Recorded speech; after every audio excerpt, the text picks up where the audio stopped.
कशिश और आप देख रहे हैं नेक्स्ट 9 न्यूज। इस रिपोर्ट में बात कर रहे हैं हम नवनीत राणा को लेकर। जी हाँ, बताते चले कि अभी वो इस वक्त जेल में है, लेकिन अभी भी काफी ज्यादा सुर्खियों में बनी हुई है।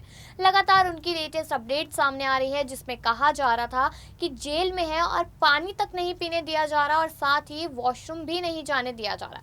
लेकिन बता दें, अब एक तस्वीर वायरल हो रही है जिसमें साफ साफ नजर आ रहा है कि नवनीत राणा के हाथ में एक पानी की बोतल है और साथ ही साथ एक कप है। शायद उसमें हो सकता है कि चाय हो या फिर कॉफी हो। लेकिन इसके साथ साथ आपको इस खबर में हम ये बताने जा रहे हैं कि यहाँ पर खबर सामने आई है कि नवनीत राणा का अभी नहीं, पहले से ही रिश्ता रहा है शिव सैनिकों के साथ। जी हाँ, शिवसेना के साथ। तो उसी को लेकर आज हम बात करने वाले हैं कि शिवसेना यानी कि उद्धव ठाकरे की पार्टी के साथ आखिरकार नवनीत राणा का क्या रिश्ता रहा है। तो चलिए जानते हैं इसके बारे में। बता दें कि यहाँ पर नवनीत राणा जब चुनावों में उठी थी, यानी कि 2019 में, उसके बाद यहाँ पर जीत हासिल की और शिवसेना से तभी टक्कर में आ गई और हमेशा शिवसेना के फैसलों का हमेशा से विरोध करती नजर आई। और यहाँ तक कि वो प्रधानमंत्री नरेंद्र मोदी और साथ ही साथ गृह मंत्री अमित शाह को भी चिट्ठी लिखती नजर आती थी। लेकिन अब यहाँ पर बात ये की जा रही है कि जो जानी दुश्मनी थी वो काफी समय से चल रही थी, लेकिन अब जो हुआ यानी कि हनुमान चालीसा का पाठ, उसको ये कह लीजिए कि आग में घी डाल दिया हो, इस तरीके की बात यहाँ पर कही जा रही है। लेकिन चलिए इस प्रोग्राम में, इस रिपोर्ट में हम जानते हैं कि आखिरकार यहाँ पर शिव सैनिकों के साथ किस तरीके से नवनीत राणा का रिश्ता रहा था और साथ ही साथ रवि राणा का इन बातों पे क्या कहना है, क्योंकि उद्धव ठाकरे हमेशा से गुस्से में नजर आया है नवनीत राणा को लेकर और आज शायद वो काफी ज्यादा खुश होंगे इस तरीके से नवनीत राणा को जेल में देखकर। बता दें कि महाराष्ट्र की राजनीति में हनुमान चालीसा पाठ और नवनीत राणा के एक ऐलान ने जबरदस्त बवाल खड़ा कर दिया है। अभी निर्दलीय सांसद नवनीत राणा और उनके पति रवि राणा जेल में हैं और कोर्ट में उनके मामले को लेकर सुनवाई होनी है, लेकिन ना ही नवनीत राणा इस मामले में झुकने को तैयार है और ना ही शिवसेना अपने तेवर नरम कर रही है। दोनों के बीच ये तनातनी नई नहीं है, ये आदत पुरानी है। वैसे तो नवनीत राणा ने सक्रिय राजनीति में कदम 2014 में रखा था, लेकिन 2011 में शादी के बाद से ही वे पति रवि राणा के लिए चुनावी प्रचार करने लगी थी। मॉडलिंग, एक्टिंग कर चुकी थी, लोकप्रिय चेहरा थी, हर कोई जानता था। ऐसे में लोगों का भी उनसे मजबूत कनेक्ट रहा और प्रचार के दौरान उन्होंने इसका भरपूर इस्तेमाल भी किया। इसी लोकप्रियता को भुनाने के लिए नवनीत राणा ने साल 2014 में लोकसभा चुनाव लड़ा। तब एनसीपी के टिकट पर वे अमरावती से उम्मीदवार बन गई। अमरावती वही सीट थी जहां पर शिवसेना का डंका बजता था। ऐसा डंका कि 25 सालों तक कोई दूसरी पार्टी उम्मीदवार अपनी जगह नहीं बना सका। फिर बारी आई 2014 के चुनाव की। इस चुनाव में नवनीत राणा की राजनीतिक पारी एक हार से ही शुरू हुई।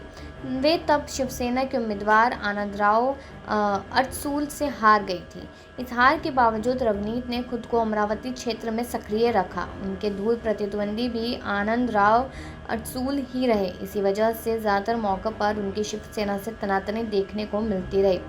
2014 की हार के बाद नवनीत राणा ने सक्रिय राजनीति से दूरी बना ली। उन्हें इस बात का एहसास था कि अगर ज़मीन पर काम किया जाए तो शिवसेना के इस अभेद किले को ढाया जा सकता है।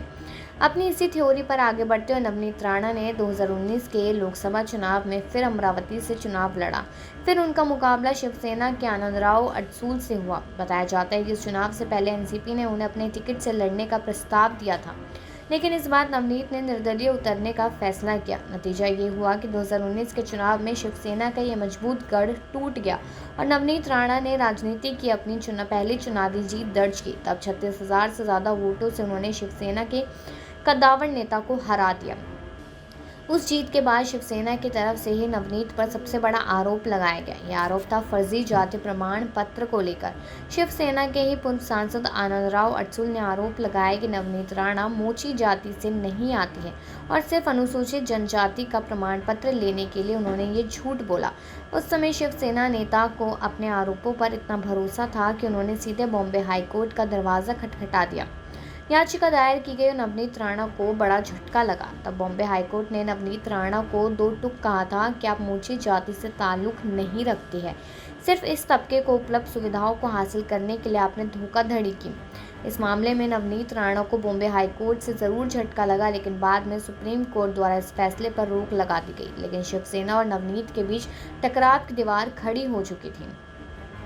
जो जंग पहले सिर्फ चुनावी दंगल तक सीमित दिखी, पिछले 5 साल में वो लोकसभा तक जा पहुंची। ये वो समय था जब महाराष्ट्र की राजनीति में वसूली कांड की वजह से बड़ा बवाल खड़ा हो गया था। उस बवाल पर निर्दलीय सांसद नवनीत राणा ने लोकसभा में एक जोरदार भाषण दिया था। महाराष्ट्र की महाविकास अघाड़ी सरकार पर जमकर निशाना साधा था, लेकिन बाद में नवनीत राणा ने आरोप लगा दिया था कि सांसद की लॉबी में शिवसेना सांसद अरविंद सावंत ने उन्हें धमकाया। नवनीत की माने तो तब सावंत ने कहा था कि तू महाराष्ट्र में कैसे घूमती है, मैं देखता हूँ, तेरे को भी जेल में डालेंगे। यह बवाल इतना बढ़ गया था कि नवनीत ने लोकसभा स्पीकर ओम बिरला को तो चिट्ठी लिखी ही, बाद में प्रधानमंत्री नरेंद्र मोदी और गृह मंत्री अमित शाह को भी पत्र लिखा। ऐसे में ये दूसरा बड़ा मौका रहा जब नवनीत राणा ने शिवसेना से सीधी टक्कर ली। ये तो नवनीत और शिवसेना के बीच आपस में आरोप प्रत्यारोप का दौर रहा, लेकिन निर्दलीय सांसद की विचारधारा की वजह से भी उनकी शिवसेना से तकरार हमेशा देखने को मिली है। ऐसा देखा गया है कि कई मामलों पर नवनीत राणा ने केंद्र की मोदी सरकार का समर्थन किया है। कोरोना की दूसरी लहर के बाद जब पिछले साल दिसंबर में सत्र बुलाया गया था, तब बहस के दौरान नवनीत राणा ने खुलकर केंद्र सरकार की तारीफ की थी। वहीं दूसरी तरफ उन्होंने महाराष्ट्र सरकार पर उनके क्षेत्र की अनदेखी का आरोप लगाया था। यहाँ तक कहा था कि सीएम से लेकर मंत्री तक कोई जवाब नहीं देता है। इस वजह से भी शिवसेना की नवनीत राणा से ठनी रही और उन पर बीजेपी की बी टीम होने का आरोप लग गया। ऐसे में शिवसेना और नवनीत राणा के बीच दुश्मनी वाली पिच काफ़ी समय पहले ही तैयार हो चुकी थी। हनुमान चालीसा विवाद के सिर्फ आग में घी डालने का काम किया। अब कब तक और कहाँ ये आरोप वाली जंग जाती है, इस पर सभी की नज़र रहेगी। इसके साथ साथ बता दें कि अभी एक फ़ोटो वायरल हो रही है जिसमें दिखाया गया है कि सांसद नवनीत राणा चाय पीते नजर आ रहे हैं। महाराष्ट्र से निर्दलीय सांसद नवनीत राणा और उनके पति की गिरफ्तारी का मामला लगातार तूल पकड़ रहा है। बता दें कि चिट्ठी पे आरोप लगाए कि मुंबई पुलिस उनकी गिरफ्तारी अवैध है और हिरासत में उनके साथ अमानवीय व्यवहार भी किया जा रहा है। इसके आगे बहुत सारी चीज़ें ऐसी हुई जिसको लेकर ये सब चीज़ें सामने आई हैं। नवनीत राणा ने इन आरोपों के जवाब में मुंबई पुलिस कमिश्नर संजय पांडे ने एक ट्वीट किया है। इस ट्वीट के साथ शेयर किए गए वीडियो में नवनीत राणा को पानी की बोतल के साथ देखा गया है। साथ ही वह कप में चाय कॉफ़ी पीते हुए देखी जा सकती है। बगल में उनके पति भी बैठे दिख रहे हैं। नवनीत राणा ने आरोप लगाया कि उन्हें मुंबई पुलिस ने पीने का पानी भी नहीं देती है। अब इसके जवाब में कमिश्नर ने कहा, हम और कुछ कहना है। संजय पांडे के इस ट्वीट को राणा के आरोपों का जवाब माना जा रहा है जो उन्होंने मुंबई पुलिस पर लगाए थे। अमरावती से लोकसभा सदस्य नवनीत राणा ने अपनी चिट्ठी में मुंबई पुलिस कमिश्नर संजय पांडे के खिलाफ कठोर कार्रवाई की मांग की है। उन्होंने दावा किया है कि महाराष्ट्र के मुख्यमंत्री उद्धव ठाकरे के निर्देश पर उनके और उनके पति के खिलाफ कार्रवाई की गई है। नवनीत राणा और उनके पति रवि राणा को शनिवार को मुंबई में मुख्यमंत्री ठाकरे के निजी आवास मातोश्री के बाहर हनुमान चालीसा का पाठ करने के ऐलान के बाद गिरफ्तार किया गया। इसके बाद कोर्ट ने दंपति को 14 दिन की न्यायिक हिरासत में भेज दिया है।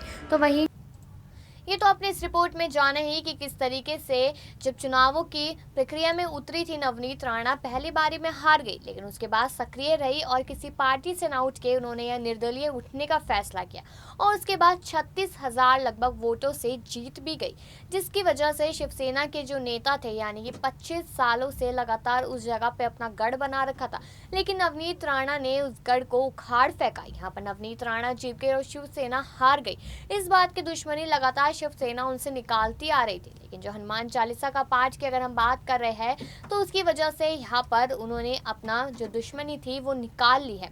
यहाँ पर अब हमने ये देखा कि नवनीत राणा ने सिर्फ हनुमान चालीसा पाठ करने के लिए कहा था, उसके बाद उन्होंने मना तक कर दिया था, लेकिन जिस तरीके से उन पर देशद्रोह का इल्ज़ाम लग गया है तो क्या वो सही है? इतना बड़ा कोई काम नहीं या फिर इतना बड़ा कोई आरोप नहीं था कि उन्हें देशद्रोही साबित कर दिया गया। अब आपकी क्या राय है इन चीज़ों को लेकर कि क्या सच में यहाँ पर सुप्रीम कोर्ट बाकी कोर्ट्स ने ठीक किया या फिर नहीं? अपनी राय ज़रूर दीजिए और बाकी खबरों के लिए देखते रहिए नेक्स्ट 9 न्यूज़।